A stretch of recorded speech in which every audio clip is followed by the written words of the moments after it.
España. Más textos disponibles en Simba. 2. I. Nutrida de carnes, sana de color, ancha de caderas, roma de nariz, alta de pecho, alegre de mirada y frisando en los 22, Fonsa, hija de un viejo matrimonio cargado de trabajo, de arrugas y privaciones, era quien se llevaba la palma entre todas las mozas de su lugar.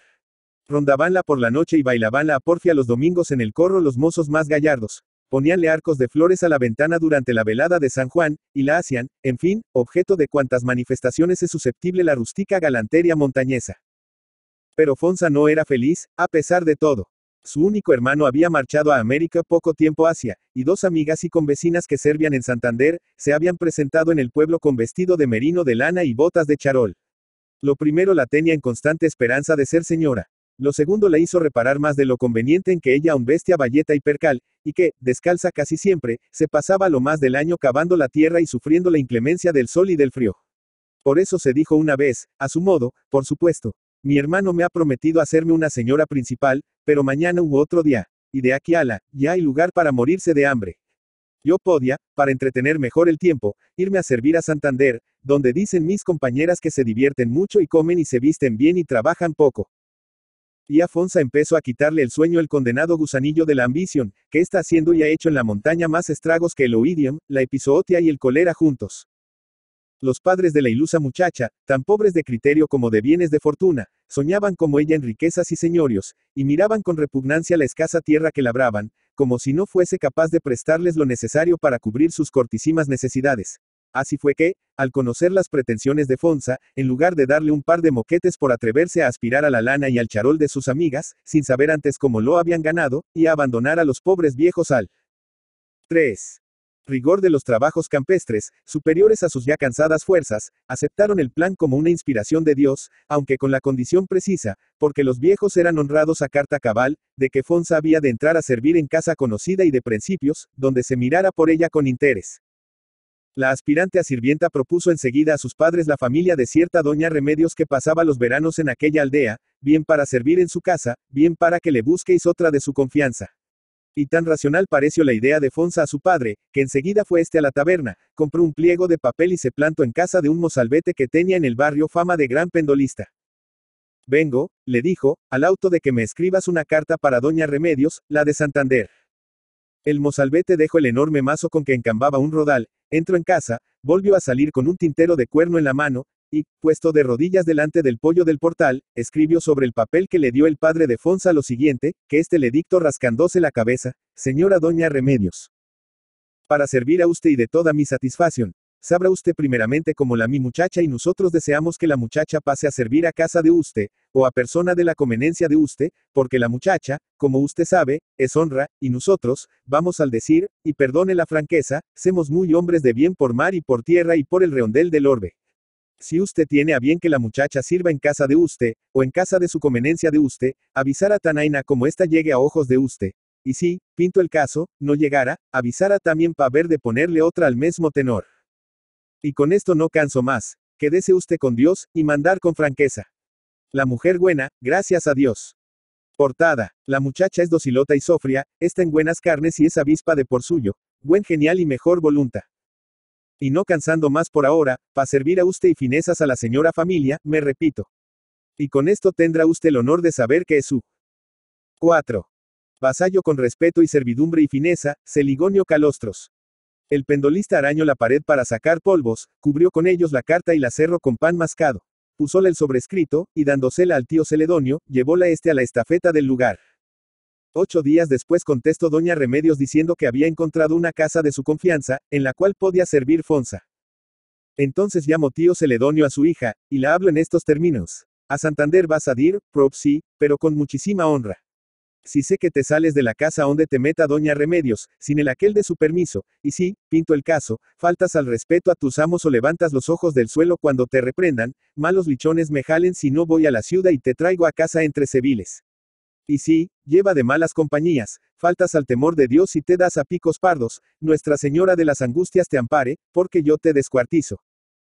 Oído con respeto este sermón, Fonsa arregló su pequeño equipaje, cerróle en un arca de pino, y con ella sobre la cabeza salió de su pueblo 2 días después, acompañada de su madre. la cual hizo solemne entrega de su hija a doña Remedios, quien, a su vez, entregó la muchacha a la familia a que había de servir. Volvió a oír Fonsa de boca de su madre el mismo sermón que le echó en el pueblo su padre, y convencida la pobre vieja de que dejaba asegurado el porvenir de su hija, compró un rosco de vasallón y se volvió tranquila a comerle con su marido al amor de los tizones, y a continuar bregando con los terrones y las bacucas. 5. 2. Empezó Fonsa su servicio rompiendo mucha vasija y empleando toda su escasa inteligencia en aprender su modesta, pero trascendental obligación. Hacia los recados en un periquete, porque la asustaban el ruido y el movimiento de las calles, y en ninguna parte se hallaba tranquila más que en el rincón de la cocina. No quería salir los días de fiesta, porque no se amañaba con las diversiones de la ciudad, y recordando los bailes y los cantares de su lugar, se llevaba la tarde suspirando y hasta llorando, acurrucada en el balcón del comedor. Pasaba la pena negra cada vez que iba a la fuente, porque le pasmaba el extenso semicírculo de criadas que, sentadas sobre sus respectivas herradas, esperaban la vez para coger. Aquellas mujeres hablaban a gritos, reñían casi siempre entre grotescos ademanes y contorsiones, y no era su más rara ocupación desollar la opinión de sus amos, sacando a relucir secretos sorprendidos a la familia, y no pocas invenciones calumniosas. Según aquel congreso de ingratas y desleales, todas sus amas eran roñosas, todos sus señores impertinentes, todos sus señoritos dulces y afables, y todas sus señoritas gazmoñas y fastidiosas. Hablaban el pejino, es decir, con el tonillo acentuado característico del pueblo bajo de Santander, y hasta la peor ataviada de todas ellas vestía casabeca, aunque muy sucia, y tenía el pelo en rodete. Fonsa, con el acento de su lugar, había dicho, aludiendo al botijo que tenía en la mano, que llevaba media hora esperando y que tubia estaba vacío. Estas expresiones valieron a la pobre muchacha una rechifla espantosa, haciéndole saber, para en adelante, algunas fregonas compasivas, que debió haber dicho, en todavía está vacío. También la advirtieron que el nombre de Fonsa era aldeano, y que en la ciudad se decía el di Fonsa. Todo esto, más la circunstancia de andar la sencilla moza con justillo y en mangas de camisa y gastar el pelo en moño, había hecho que la llamasen sus colegas de la fuente arlotona y ordinaria. Por supuesto que las cultas fregatrices eran, sin excepción, tan aldeanas como Fonsa, pero llevaban algún tiempo más que ella en la ciudad, y bien sabido es que no hay peor cuña que la de la 6. Misma madera. Cuando la hija del pobre Celigonio Calostro se retiraba a casa con la herrada en la cabeza, al paso que bendece a Dios porque, según las trazas, le había procurado para servir la única familia buena que había en Santander, suspiraba de pena al considerar todo lo que tenía que aprender para colocarse a la altura de sus correctoras de estilo. Así se pasó algún tiempo. Poco a poco la rolliza aldeana fue perdiendo la corteza que oscurecía el claro color natural de su cara. La esmerada y nutritiva alimentación que le daban en casa de sus amos redondeábala más y más cada día. Se ajustaba con todas sus fuerzas la cintura y estudiaba con cuidado el modo de vestir de sus comprofesoras para cuando sus medios le permitiesen adquirir el anhelado traje de lana y las botas de charol. Sus dos paisanas le decían que estaba ya más vistosa que en la aldea, y que se iba afinando. Un día, al volver de la fuente, se le acerca un joven chupando un puro de a cuarto y vestido con el traje de estos artesanos, es decir, heterogéneo en sus piezas, pero poco limpio. Necesita usted, prenda, dijo a Fonsa mirándola con terneza, que la ayuden a llevar la herrada. ¿Qué se le importa al demontres de él? Respondió la interpelada con acento y gesto más duros que los aros de su herrada. No se ofenda usted, buena moza, que lo pregunto con el corazón más tierno y la más fina voluntad. Que le digo que me deje en paz y no me provoque. Cuidado que tiene que ver. Repito, joven, que no quiero faltarla a usted, porque se pase usted que no es esta la primera vez que mis ojos se han quedado ciegos al ver los resplandores de ese cuerpecito tirano. Sí, sí, mucho de palique, y a ti cuenta que na. Este palique se prueba si se agradece. 7. Va, quítese de ahí y no me consuma la paciencia, que tengo más que hacer coir esas pampirolas del diaño. No pusí una juera a hacer caso de tu lo que la ladran a la oreja. Me parece que cuando uno viene con honradez, como no venga. ¿Y por qué no, morena? Morena o no morena, Fonsa Calostros me llamo con toda la honra de la honria más relumbrante. Y si me tomo el sol y no soy tan blanca como las de la ciudad, sayando maíces fue en la mies de mi lugar. Esta sí que me gusta. Pues pué que se le figure al birriagas de este hombre que yo tengo a menos el ser morena. Si algo he dicho que la ofenda, perdonar la falta, que de buena intención fue la palabra. Pero sepa usted, Alifonsa, que ahora que sé cómo usted se llama, siento que la miro con mucha mayor estimación. Otra que te vas, como si fuera a pasarme el dedo con esa compresación. No se arrime tanto. No merece usted que se la quiera.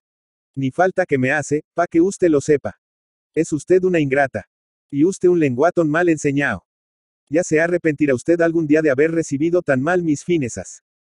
Ya me voy arrepintiendo. Pues si yo fuera a creer. Madre de mi corazón, valiérame más un cólico cerrao que me llevara en un periquete. Buenos son los hombres de la ciudad, trapaceros y embusterones.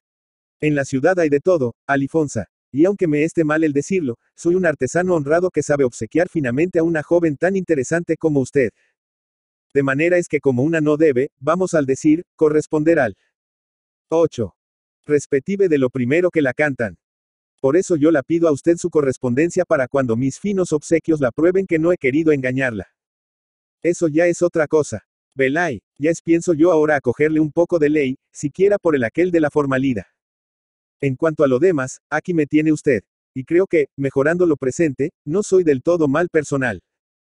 Tocante a eso, hijo del alma, no hay una mujer menos reparona que Lifonsa. Y aunque fuera más feo de lo que es. No creo que lo soy tanto, Alifonsa. Vamos al decir, que es usted chumpao de cara, y tiene así un demontres de hocico de juriacahuevos. Y din pues es mal empernao de patas y malas penas acansa a la talla. Pero, como yo digo canse a mí, sea el hombre honrao, que lo demás no vale dos alfileres. Es decir, no dándome por ofendido de la semelitura que acaba usted de hacer de mi personal, que usted corresponde a mis finezas. En todavía no. Pero a lo menos no me negara usted su conversación cuando se la pida. Tocante a eso. Oí que no, y, mire, no me jeringue más, que pasucu a pasucu hemos ha llegado al portal de mi casa, y puede que la señora nos haiga echado ya el ojo. Entonces no canso más. Y se puede saber en qué piso sirve usted. En el segundo. Pues ahora me retiro satisfecho. Por supuesto, con la condición de. Condición y tou, pues andese con chunfleterias así, y verá si le echo encima toda el agua de la Harry y le hago dirse echando centellas. Vamos, no he dicho nada entonces. Quedar con Dios ¿hasta cuándo? 9. Hasta que me dé a mí la gana. Corriente, y no hay que ofenderse, Alifonsa. Con que, a más ver. Y tras esto se separaron Fonsa y su cortejante. Fonsa, bufando como una gata montes, subió las escaleras de su casa. Su derretido Galen siguió calle adelante, recorrió otras muchas y no se detuvo hasta que encontró al ciego de la bandurria. En Santander hay siempre un ciego que toca admirablemente este instrumento, y una mujer que le sirve de guía y le acompaña además con la guitarra. A las 9 en punto en la calle de San Francisco, dijo al ciego lacónicamente el mozo que le buscaba. No puede ser a las 9, tengo una boda a esa hora. Pues a las 8:30. Corriente, serenata o paseo. Serenata. ¿Cómo se llama? Alifonsa. Doncella, zagala o cocinera. ¿En qué piso? En el segundo. Está bien. Ahí va real y medio. No doy serenatas por menos de media peseta. No hace 4 días la has dado por 10 cuartos. Es que se ha subido el pan de entonces acá. Además, el nombre de aquella era María. 10. ¿Y qué? Que casi todas las coplas las tengo arregladas a él por ser el más corriente. Y las que no, se amañan enseguida diciendo mariquita o mariuca u otra cosa así. Créelo, es nombre muy socorrido. Al paso que Alifonsa, vamos, te aseguro que tengo que hacer las coplas casi que de nuevo. Todo eso es pantomina y floreo para dorar la píldora. Pero como yo no soy hombre que dejo de hacer una fineza por una insignificanza más o menos, ahí van los 2 reales. Salud te de Dios, y has de ir tú conmigo. Pues claro, enfrente de su portal te esperaré, allí me verá esta. No hay necesidad de que te vea, porque yo, en cuanto doble la esquina, empiezo a echar el pasacalle, y ya me sentirás para decirme dónde han de ser los cantares. Con que vete descuidado. Pues adiós. Adiós. Aquella misma noche, mientras Fonsa fregaba una cacerola, se dejó oír en la calle, al son de una bandurria bien tañida, este cantar entonado a dúo por las voces de un hombre y de una mujer. En ese piso segundo vive la reina tirana. De un corazón que la adora y estos cantares la manda. Fonsa siguió fregando, pero a este cantar siguió este otro. Alifonsa de mi vida, prenda de mi corazón, asómate a la ventana, que debajo espero yo. 11. El cual cantar dio a entender a Fonsa que si la música no iba con ella, le faltaba muy poco. Otras 2 copias, en las que entraba también el nombre de Alifonsa, persuadieron a esta de que a nadie más que a ella se dirige el obsequio. Entonces abrió el balcón de la cocina, se asomó a él y vio, a la luz de una cerilla que encendieron en la calle, la cara de su cortejante. Y aunque esta nueva circunstancia no le dejaba la menor duda del objeto de la serenata, el siguiente cantar que se oyó abajo al asomarse ella al antepecho acabo de confirmarlo. Emperatriz de las Indias quisiera nombrarla yo a la hermosa cocinera. Que se ha asomado al balcón. fuese que empezaban a hacer alguna mella en el pecho cerril de Fonsa las finezas de su adorador, o bien que la música por sí sola la fascinase, lo cierto es que la obsequiada mocetona se estuvo al balcón cerca de media hora escuchando la serenata.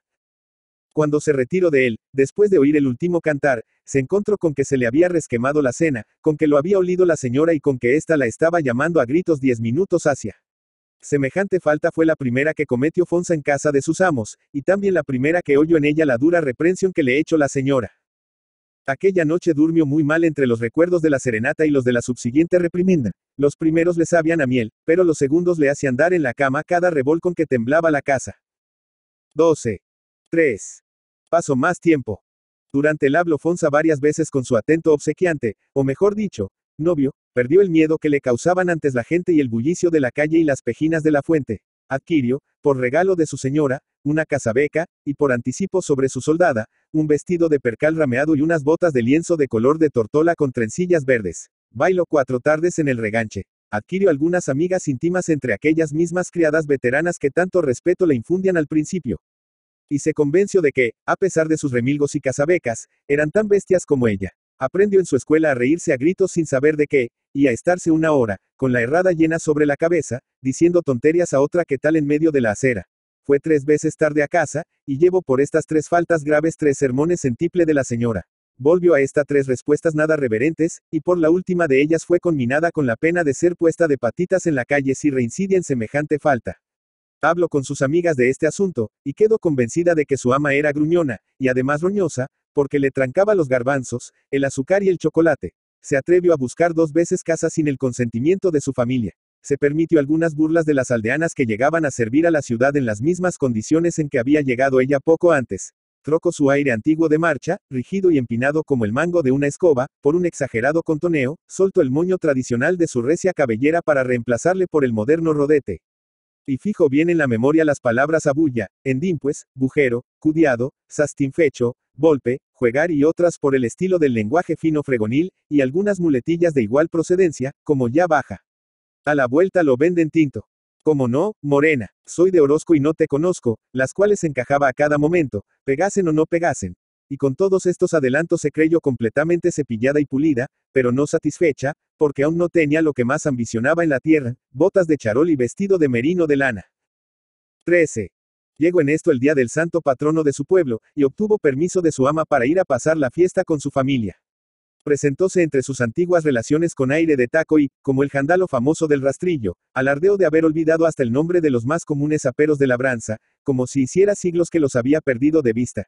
Chilló como una perra apedreada cada vez que tuvo que saltar un charco, y aparentó, brincando con muchos dengues de morrillo en morrillo, no saber andar ya por las callejas. Se compadeció de los infelices que tenían que pasar la vida destripando terrones y comiendo borona.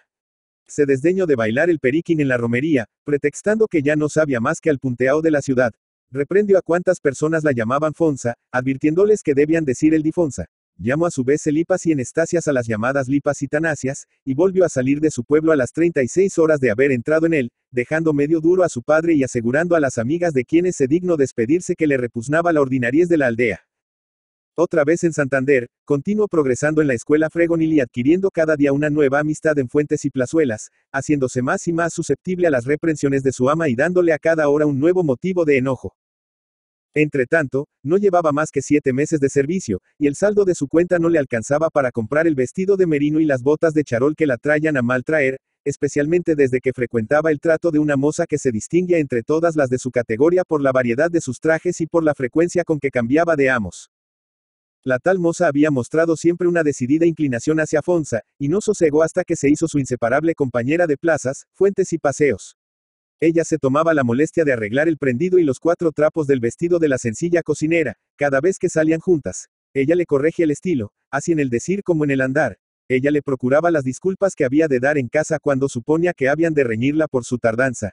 Ella le prometía colocaciones a porrillo para cuando se decidiera a enviar en horamala a su ama. Ella, en fin, se mostraba tan cariñosa y tan placentera y servicial con Fonsa, que ésta concluyó por quererla de todas veras y por seguirla a todas partes como una borrega. En una ocasión se hallaban juntas en la Plaza de la Verdura. Fonsa. 14. Miraba y admiraba, como de costumbre, el vistoso traje de su amiga, y ésta se dejaba admirar hasta con delectación y como si se propusiera excitar la envidia de aquella. Como 1000 de años te las amañas tú, dijo de pronto Fonsa, para echarte todos estos amenículos. Yo estoy agorra que agorra, y es pensado también, por consejo vuestro, a ordeñar la compra, y así y todo no me alcanza la ganancia pa' mercar un par de medias. Pues ya te he dicho otras veces, contesto la interpelada que yo he dado siempre con buenos amos.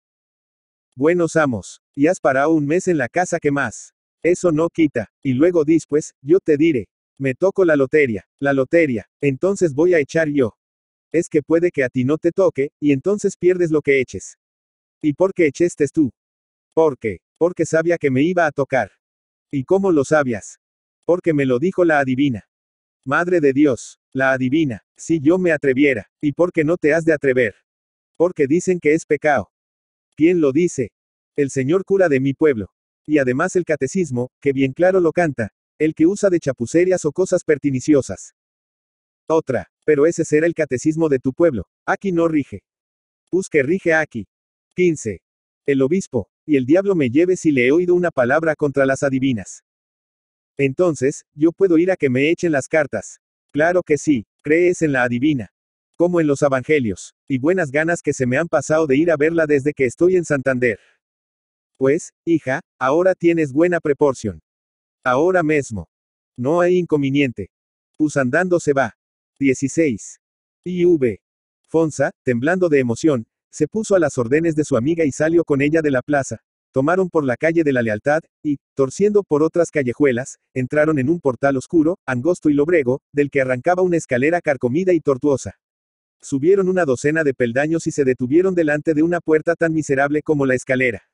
Llamó la amiga de Fonsa y salió a abrir un ser que no me atrevo a calificar de mujer porque no se ofenda el bello sexo.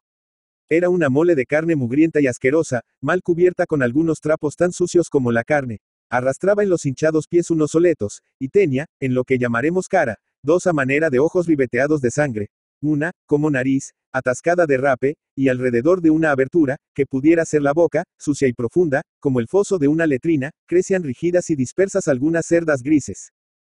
Entrai, buenas mozas, dijo con voz de trueno a las recién llegadas. Y éstas siguieron al extraño ser por una especie de caverna donde se respiraba una atmósfera que debía parecerse mucho a la de las guaridas de las fieras. A Fonsa le temblaban las piernas y le palpitaba el corazón. Lo que estaba viendo no se parece en nada a cuanto ella se había imaginado sobre los hechiceros de las coplas y las viejas de los cuentos que sabía. Por eso, si hasta entonces había creído en el poder de las adivinas, desde aquel momento las suponía capaces de competir con el mismo demonio. La vieja se detuvo en un sitio donde la habitación era un poco más ancha y menos oscura. No había allí más muebles que un banquillo cojo de madera de pino y una mesa de la misma clase, sobre la cual se sostenía, adherido a sus propias lágrimas, un cabo de vela de cebo. En un rincón de la misma pieza había un jergón sucio y desgarrado. El suelo y las paredes estaban cubiertos de roña, lamparones y telarañas. Fonsa no podía orientarse en aquel antro asqueroso, ni siquiera darse 17. Cuenta de los objetos que la rodeaban. Por eso no se fijó en que su amiga habló muy callandito algunas palabras con la vieja. Esta, cuando hubo oído a su discreta interlocutora y después de mirar a Fonsa con un gesto que la hizo estremecer, llevó la diestra mano a su enorme seno, extrajo de él un papel sucio y arrugado, un mendrugo de pan tan sucio como el papel, y una baraja mucho más asquerosa que el pan y el envoltorio. Tomó de este entre el índice y el pulgar una buena porción de rape que sorbieron con avidez sus narices, llevó a la boca el mendrugo y puso la baraja sobre la mesa. ¿A quién echo las cartas? Pregunto. A esta, contesto, señalando a Fonsa, su amiga. Corta, dijo la adivina presentando la baraja. Fonsa, temblando como un azogado, hizo de la baraja 2 montones. Se me figura que voy a decirte algo bueno, moza, murmuró la mujerona reuniendo la baraja. Y cuidado que lo que yo digo se cumple como el evangelio. Y aquí está tu amiga que no me dejara mentirosa. No, señora, no, ya le he dicho que todo se me cumplió al respective de lo prometido. Es que yo no soy como esas embaucadoras de 3 al cuarto, que andan por la plaza engañando a las inocentes con una mala baraja sin virtud. Yo puedo decir con vanidad y con orgullo que heredé estas cartas de una adivina que las compró a costa de su alma, en una noche de truenos, a un espíritu que se le metió por la chimenea. Fonsa, al oír esto, pensó que la tragaba la tierra. Cerró los ojos, y admiró aquel monstruo que tales armas usaba. Y ahora que sabes, añadió la adivina, lo que puedo, guárdate muy bien de no poner en planta mis consejos, pues no te perdonaría Dios si los desecharas. Tras esto, y cuando conoció que Fonsa estaba completamente fascinada y aturdida y dispuesta a dudar, antes que de su poder, de la misericordia de Dios, comenzó a tender las cartas en la mesa y a hacer sobre ellas, 18. Medida que iban saliendo de la baraja, comentarios de este jaez. Oros arriba, bastos abajo, ni bueno ni malo. Oros, más oros, copas boca abajo, tú tienes deseos. Rey de copas, de lo que no está a tus alcances. Oros otra vez, el as, dinero te hace falta. Otro rey con túnica, vestido apeteces. Espadas ahora, por la guerra. No, que salen bastos, por la aldea. Trabajos en ella. No te convienen. Más oros todavía, tendrás el vestido. Más oros, la sota. Y muchas galas y primores. El caballo detrás. Un caballero se prendara de ti que te llenara de riquezas. Sota de copas. Una mujer barrunta, morena de color. Bastos atravesados, sin fuerza ni poder. Más oros, la fortuna te persigue. 5 y 4 9, y 7 16, y 13 de los lados 29. Y ahora la sota de bastos, joven cera y con un bastón. Más oros, rico otra vez. Y así prosiguió hasta que se acabó la baraja. Volvió enseguida a reunirla y tornó a desparramarla acompañándose con la propia jerga, y así continuó hasta 3 veces. Fonsa estaba aplanada de sorpresa, de terror y de gozo, todo junto. Pero aún se aplanó más cuando la adivina le hizo el resumen de sus investigaciones cabalísticas en estos términos. Un caballero bien parecido y muy principal se prendara de ti, y esto te lo hará saber a la hora menos pensada por medio de una mujer morena con un lunar en el carrillo izquierdo, una verruga debajo de la nariz y vestida de oscuro, con un pañuelo a la cabeza. El caballero hará tu suerte si no te niegas a nada de lo que te ordenen y de lo que disponga la mujer que ha de hablarte de su parte. Tendrás por de pronto el vestido de merino y las botas de charol que deseas, y estarás muy poco tiempo sirviendo, porque tú has nacido para mayores puestos. No dirás nada de todo esto a tu familia, ni a tus amos, ni a nadie, mientras no empiece a cumplírsete. Apurre 8 cuartos y vete, bendita de Dios, que algún día me darás las gracias. Con mano tremula sacó Fonsa de la faltriquera las monedas que le pedía la adivina. Y no digo 8 cuartos, 8.000 la hubiera dado si los hubiera tenido a su disposición. Por 4 monedas viles de cobre una fortuna. Hecho el pago de los 8 cuartos, salieron de la saúrda las 2 amigas, acompañándolas hasta la puerta la especie de fiera que la habitaba. 19. Fonsa, cuando a la calle salió, no vio la luz del sol, ni la gente que encontraba, ni el camino que seguía. Toda su poca razón estaba ocupada en desmenuzar las risueñas promesas que acababa de hacerle la adivina. Así volvieron a la plaza de la verdura, donde la amiga de Fonsa hizo una seña muy expresiva a cierta mujer que se hallaba vagando, como sin objeto determinado, entre las banastas de frutas y repollos. La mujer se acercó enseguida a las 2 muchachas, y Fonsa al verla dio un respingo. Había encontrado en ella todas las señas que la adivina le había dado de la persona que debía anunciarle su felicidad. ¿A dónde va lo bueno?, dijo la recién llegada a las 2 amigas. Pues aquí voy con el Difonsa, respondió la mentora de esta recalcando mucho el nombre. ¿El Difonsa has dicho? Sí, señora, el Difonsa, una muchacha que vino de la aldea pocos meses hace. Y que sirve en casa de doña Liboria, que vive en la calle de San Francisco. La misma, hija, vea usted si la suerte lo dispone bien. Pues tengo que hablar contigo una cosa de mucha importancia, el Difonsa. Y vaya si tienes todas las señas que me han dado. Entonces las dejo a ustedes solas para que hablen más a satisfacción, dijo la pícara fregona disponiéndose a marcharse. Mira, el Difonsa, añadió, la señora es de toda mi confianza, y lo que ella te diga ha de ser para tu provecho. Con que quédate con Dios, y usted lo pase bien, doña Rosaura. Y se fue la muy pícara. Fonsa se quedó con la llamada doña Rosaura, sin saber lo que le pasaba. Tantas coincidencias juntas eran para dar al traste con otra razón menos dormida que la suya. 20. Tengo que hablarte de parte de un caballero que te estima, dijo de sopetón doña Rosaura. Oír esto y caérsele a Fonsa la cesta que llevaba al brazo, fue todo uno. Con que de parte de un caballero que me estima, tartamudeó al cabo la inocente borrega, peliscándose las uñas. Cabal, insistió doña Rosaura, estudiando minuciosamente los efectos del aturdimiento de su víctima. Higüeño, ¿y qué?, añadió esta deseando saber algo más. Pues, hija de Dios, bien claro está, cuando pasan rabanos. Y la ocasión dicen que es calva. El caballero desea verte, principal, ya es bien principal, y por lo que hace a campechano, no hay nada que pedirle, y según las trazas, está muy prendado de ti. Por supuesto, hija mía, que yo en este asunto no soy más que una amiga de buen aquel que se presta a servir a un amigo a quien se deben favores. Que fulana me gusta y no puedo hablarla en la calle por el bien parecer, que veo yo a fulana y la digo de parte de esa persona que esto, que lo otro y lo demás ala, como ya has oído. Y velay lo que pasa. Con que tú dirás. ¿Y a usted, qué le parece? Preguntó Fonsa con voz insegura, después de meditar un rato, durante el cual recorrió muchas veces con los dedos los 3 lados sueltos de su delantal. ¿Qué me parece a mí? Respondió la supuesta embajadora, penetrando con su mirada hasta el último rincón de la flaca mollera de la sirvienta. Pues a mí me parece, hablándote sin rodeos, que debes aprovechar la ocasión que se te presenta de salir de miserias. Vaya, pues no faltaba más. Una moza tan bizarra como tú, vestida todavía con 4 pispajos, cuando las más infelices de las de tu clase gastan lana y charol y parecen unas señoras principales.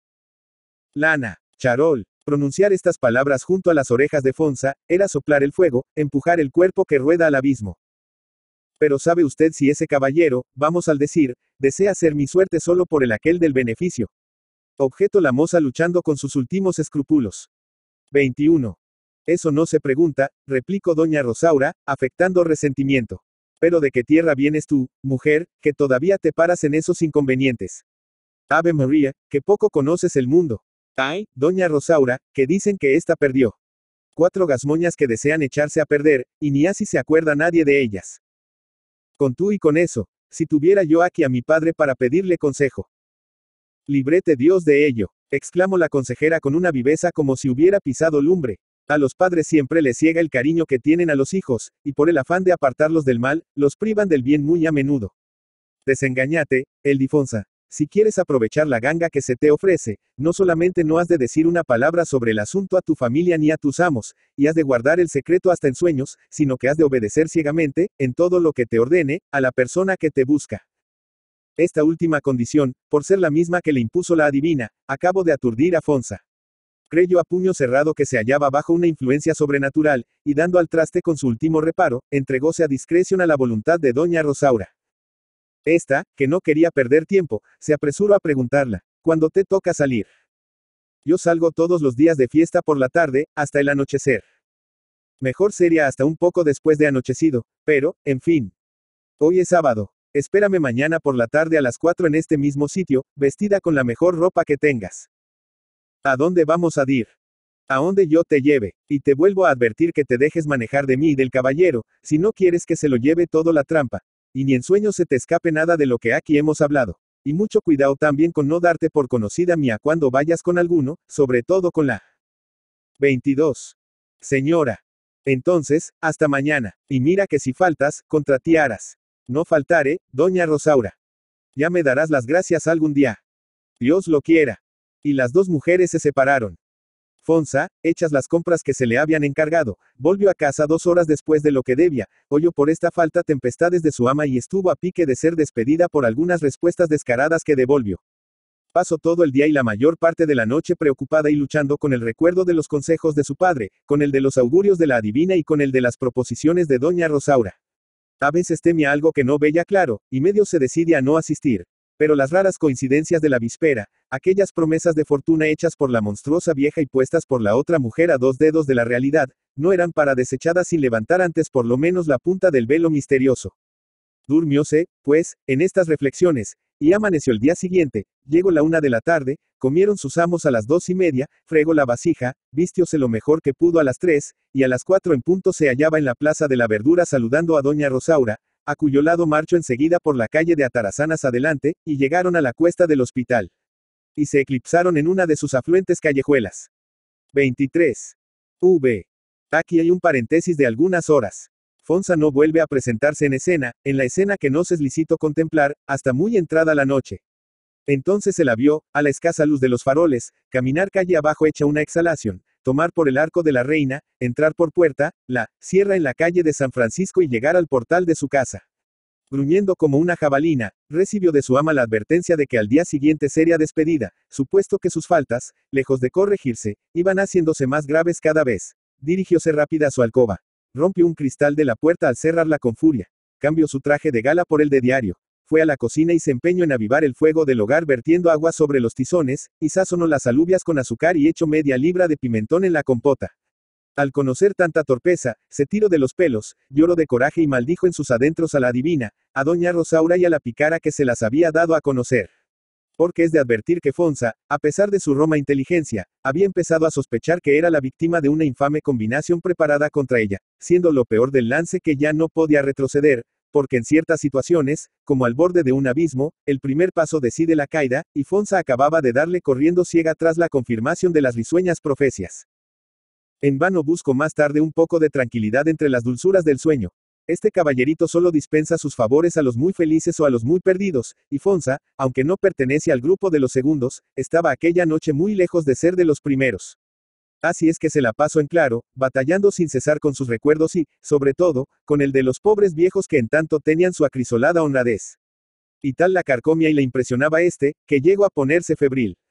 Entonces se te presentó la cara del tío Celigonio más avinagrada y más contraída que nunca. Vio la mano del viejo campesino levantarse, armada de un palo de acebo, y hasta sintió sobre sus costillas la impresión de un furibundo garrotazo. Aparecíansele también en su delirio la casa de la adivina, y su amiga, y un millar de barajas dispersas, y un señor que la echaba onzas y 24.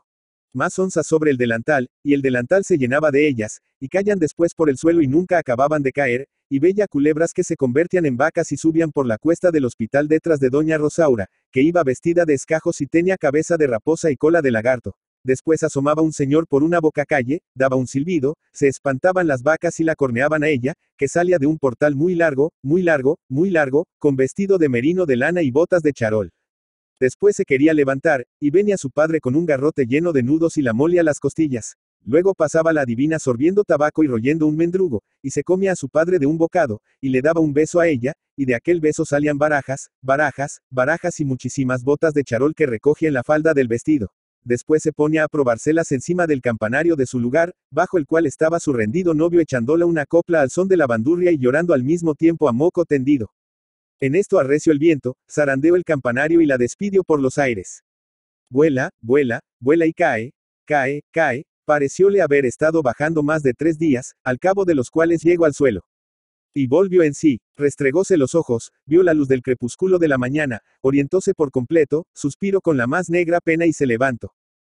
No bien hubo desempeñado las primeras faenas de su cargo y se desayunó, le puso la señora la cuenta en la mano y la plantó en la escalera. Lloró entonces Fonsa muchas lágrimas, y las lloró con el corazón. Pero se abstuvo de implorar misericordia, porque reconoció todas sus culpas y se penetró de que su ama no había de creer en su arrepentimiento. Una vez en la calle, y puesto que, por entonces, no tenían remedio sus pesares, se dedicó a recorrer tiendas, y compró el suspirado vestido, las anheladas botas y aun algunas prendas más, y todavía le quedó dinero sobrante. En la mañana del día anterior no le hubiera sido posible adquirir ni siquiera el vestido con el saldo de su cuenta. Convengamos en que los pronósticos de la adivina no fueron del todo descabellados.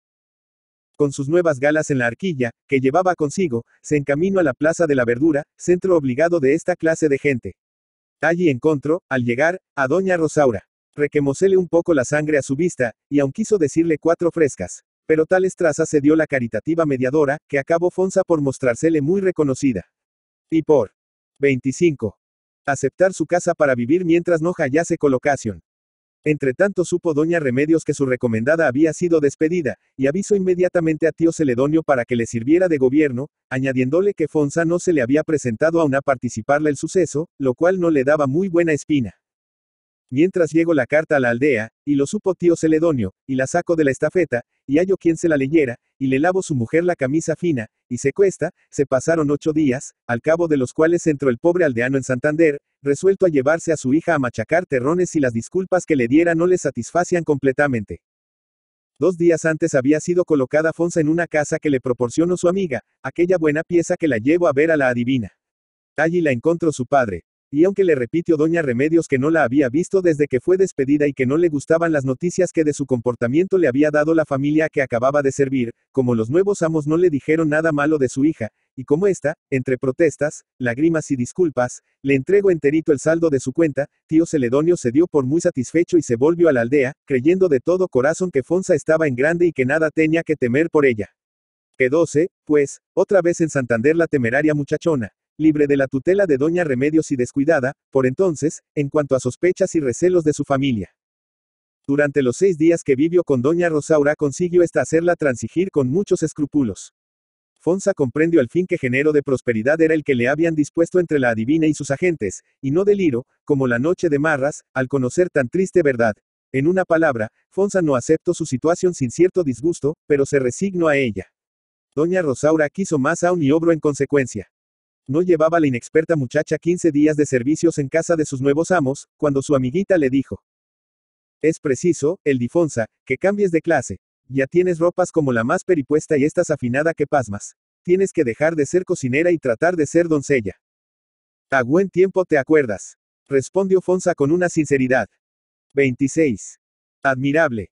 Nunca es tarde para eso, chica. Vaya un arte de doncella que tengo yo, que ni sé planchar, ni recibir como se debe a las señoras, ni amañarse con todas esas zarandajas del oficio. Todo eso se aprende en 3 días. Y por de pronto, vas a dejar de ir al reganche los domingos y te vas a venir conmigo al relajo, para que empieces a tratar gentes de mundo. Al relajo. Pero sí, en mi vida he bailado por lo fino. Ya te enseñarán allí mismo. El relajo, el crimen, la chaqueta al hombro, el infierno, etc. Son otros tantos salones de baile que han gozado, y aún gozan muchos de ellos, gran boga en Santander entre las fregonas más desastradas y los aficionados a este género desastroso. Como en esos salones se baila y cómo se conduce en ellos la concurrencia, lo dicen bien gráficamente los títulos de las mismas sociedades. Fonsa entró un domingo con su amiga en el relajo, y se aturdió por de pronto al ver aquella multitud de personas que giraban, aullando como bestias, en brazos unas de otras, al son de una murga estridente y bajo una atmósfera de tabaco y aceite de candil.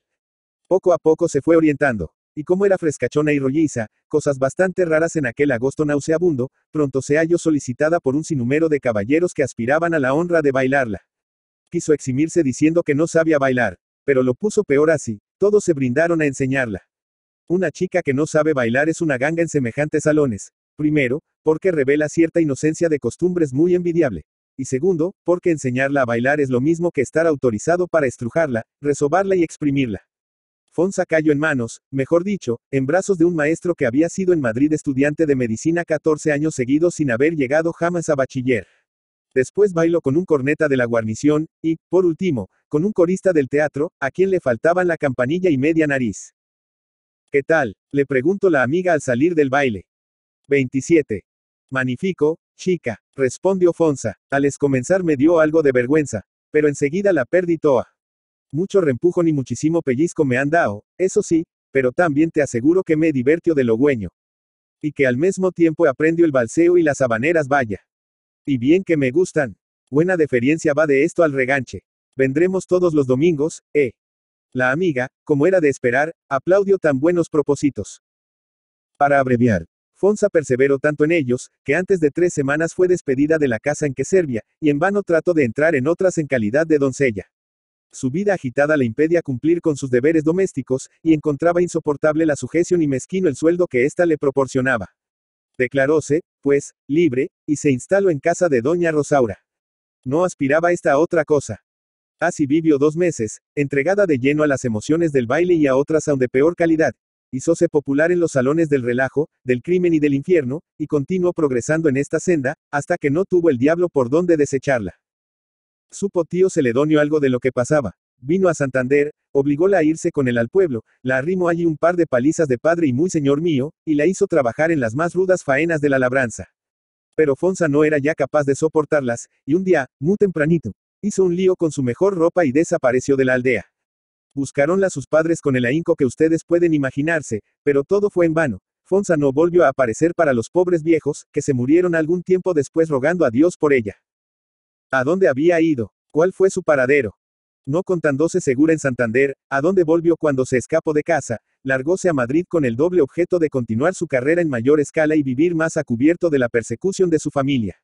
Entregóse en la corte a todo género de licencias. Perdió muy pronto las pocas gracias que debía a la naturaleza. Y hambrienta, casi desnuda y enferma, cayó una noche de enero sobre un montón de basura en un rincón de una plazuela, y allí se recogió al amanecer su rígido cadáver. 28. José María de Pereda. José María de Pereda y Sánchez Porra Polanco, 6 de febrero de 1833, Santander, 1 de marzo de 1906, fue un novelista español del periodo realista, autor de célebres novelas de costumbres. También fue político, afiliado al carlismo. Sus obras más conocidas son Peñas arriba, de tal palo tal astilla, La puchera y, especialmente, Sotileza, que le dieron gran reconocimiento, lo cual dio lugar a que ya en 1872 fuese correspondiente de la Real. 29. Academia Española. Fue realista y costumbrista, próximo al romanticismo y naturalismo. Fue descrito, así como todo lo relacionado con él, como perediano. Muchas de sus obras son de carácter autobiográfico. Su corriente literaria más habitual era el realismo, al igual que su contexto histórico. Rechazó las novedades del mundo moderno y ha pasado a la historia por ser uno de los maestros del costumbrismo y de la novela regional, pero supo trascender lo anecdótico para dotar a su obra de un cuidado y un vigor que traspasa el mero regionalismo y lo hizo con una forma moderna de gran valor literario. 30.